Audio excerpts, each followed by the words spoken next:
Hey gang! The other day I made myself a little necklace and I loved it so much I kept it for myself. It was a beaded crystal hand knotted necklace with a tassel pendant made out of c-lon cord. Well, my daughter liked it so much that she wanted to have something similar to it, but she wanted her own colors. So I actually hand knotted a nice long beaded necklace, and this is just a simple little beaded necklace with the c-lon cord hand knotted in between. What a fun project. So you can go to that video and look at how to do that, because we're not going to actually focus on the necklace portion of the program today. We're going to look at the tassel. So I was just kind of playing around because she liked the idea of a leather cord tassel. So I actually made one just to see how it would work out, and I really liked it. So what she didn't want me to do, however, is I've used 7 pieces of the cord to come through this jump ring, and she wants hers to be a little bit skinnier. So I'm going to just use 5 pieces for hers. And I just used the c-lon cord as the wrap.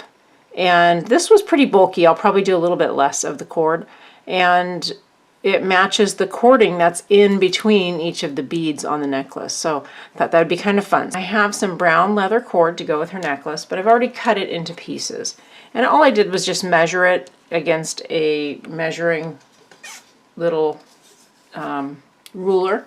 And I found that I wanted them to be about 6.5 inches. Now, it can totally vary, but make sure with the thicker cord that it is a little bit longer. If it's too short and stumpy, it might look a little funny. You can always cut some more when you're done as well. But I've cut my pieces. I have 5, so I'm just going to set this aside. And with these 5 pieces, I have 2 jump rings here. Now, one of these hasn't been opened or closed yet. That's this one. It's a little bit rough. This one I've actually kind of, before I even started, I took the jump ring and these are really soft. So basically I just went back and forth once or twice to kind of pre-harden it and brought it back together, and then I made sure it had a nice smooth seal at the top. Now, once I feed everything through this, I'm going to take that little opening and put that inside the jump ring. So just as a little side note here. So now you can go ahead and take each cord and just feed it through, grab your ends, and kind of make sure you bring them together. I found I've tried to feed them all through at the same time. It just doesn't work very well. So get your ends. It's most important that they are just together.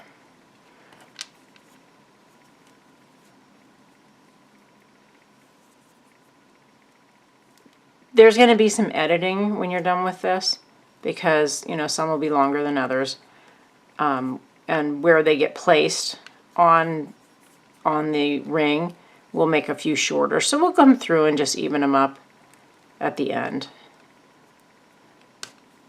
One more to go.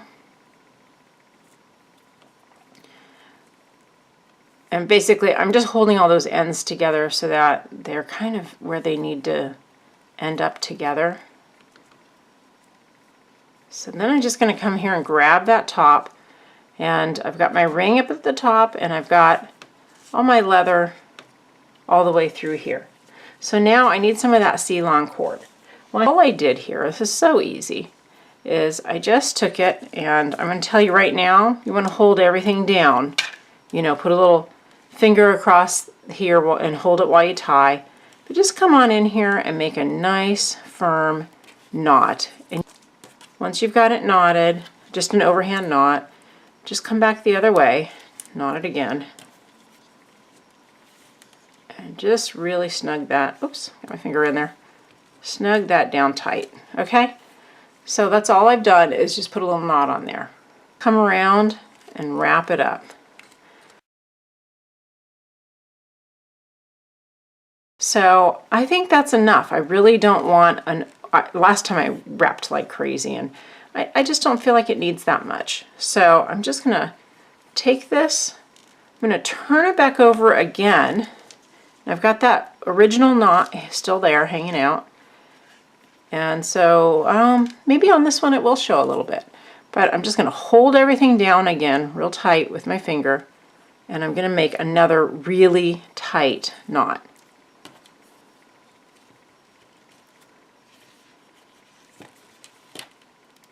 This c-lon cord is fantastic. It's really strong cord. It's got a beautiful sheen to it.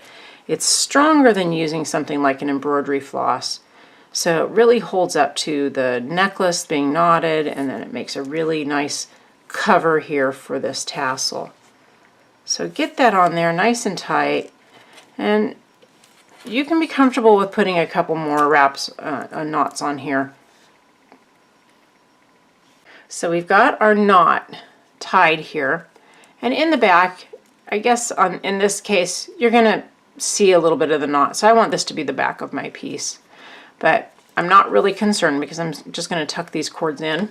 So it would be, even if it showed, it would be very minimal. But what I ended up using, and again, it's just whatever I grabbed. It just seemed like it would be easier to work with, but I have an upholstery needle.